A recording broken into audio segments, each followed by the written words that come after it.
Magandang umaga sa iyo, Carla. Good morning, Pilipinas. Good morning, boss. Tama ka, no, Carla? No, kanina nga po, makulimlim ang ating panahon. Ano bang aasahan nating lagay ng ating weather ngayong Tuesday? Para po bigyan tayo ng update, makakasama po natin si Pag-asa Weather Forecaster, Glyza Escolyar. Good morning, Mrs. Escolyar. Good morning sa iyo, Hari, at sa lahat ng nanonood ng Panahon TV at good morning, boss. At Mrs. Escolyar, pag-usapan po natin ito para maging laging handa ang buong bansa. Meron po ba tayong namamataang panibagong bagyo na nagbabadyang mabuo pumasok sa Philippine Area of Responsibility? Magandang balita, Hari, at nanonood. Sa ating mga kababayan, wala po tayong namomonitor sa satellite images. Ganun na rin po sa mga model simulation na maaaring mabuo pumasok ng Philippine Area of Responsibility na weather disturbance o low pressure area sa susunod na 3 araw.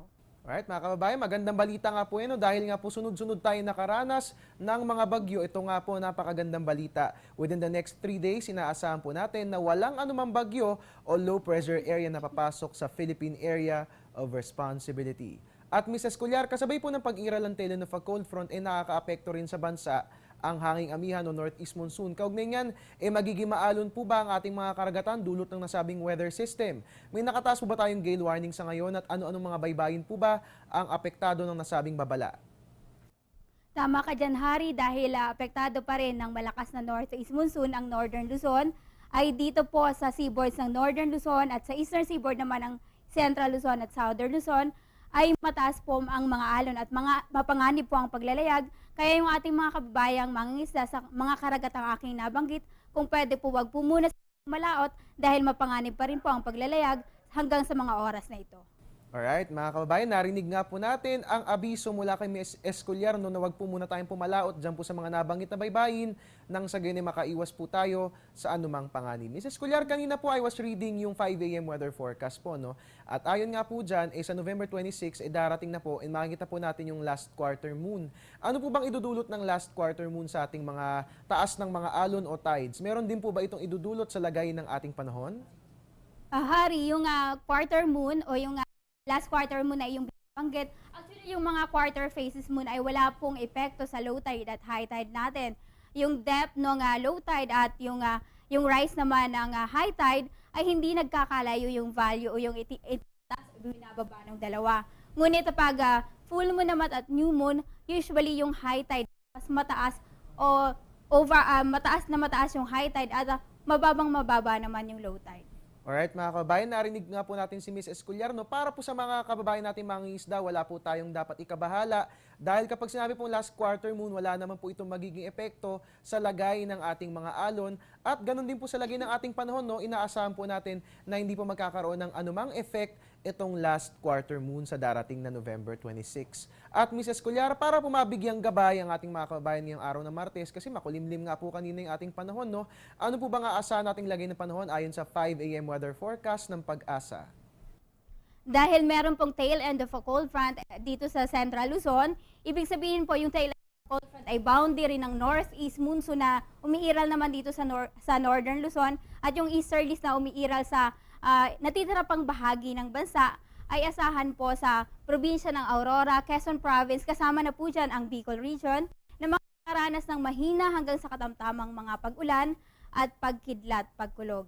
Samantala dahil nga ng northeast monsoon ang natitirang bahagi ng Central Luzon at yung Northern Luzon, kasama po dyan ang dito po sa Metro Manila, naman sa nabanggit kong mga lugar na magiging bahagyang maulap hanggang sa maulap ang kalangitan na may tsansa po ng pagkulimlim ng panahon. Ngunit yung mga pulo-pulong mahihinang pag-ulan ay inaasahan po magtatagal lamang sa loob ng 10 hanggang 15 minuto.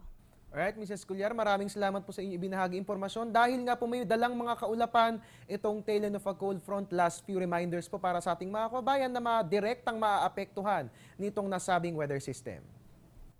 Para po sa ating mga kababayan, hindi ko nabanggit yung natitirang bahagi ng bansa ay maliwalas po ang magiging panahon. Ngunit dito sa Metro Manila at iba pang bahagi po ng bansa, manatili po magdala ng mga pananggalang sa ulan dahil po inaasahan pa rin natin ang mga tsansa ng pag-ulan lalo na po sa hapon o gabi dito sa natitirang bahagi ng bansa o doon pa sa Visayas kung saan lubhang naapektuhan ng bagyong Yolanda.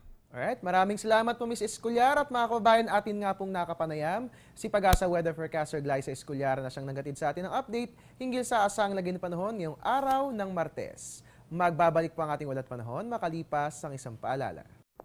Teng, ang package. Ma'am, sabi ng Air 21 on the road na.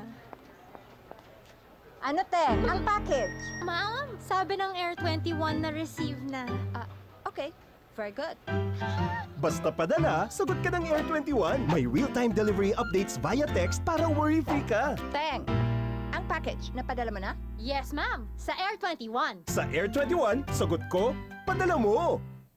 And again mga kababayan, extended po ang relief drive ng Panahon TV at Air 21 hanggang November 30. Kami po'y patuloy pa rin pong tumatanggap ng mga luma pero magagamit pang damit, tsinela, sapatos, blanket, banig at ganun din po tumatanggap din po tayo ng mga ready-to-eat food kagaya ng mga delata, biskwit at noodles. And at the same time, tumatanggap din po tayo ng bottled water at ganun din po mga gamot sa ubot-sipon, gamot sa lagnat at gamot sa LBM.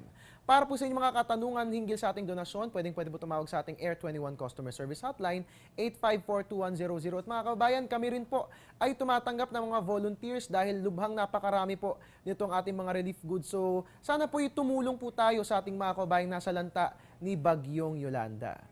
At yan po muna ang latest mula rito sa Pag-asa DOST. Mga kababayan, para nga naman updated tayo palagi sa lagay ng ating weather, please like our Facebook page, panahon.tv, or you can also follow us on Twitter at Panahon TV. And of course, welcome lahat sa ating website na www.panahon.tv. Ang tabayanan na rin po susunod kong ulat, mamaya po yan sa GMB Balita. Dito lamang po yan sa mas pinalakas na telebisyon ng bayan.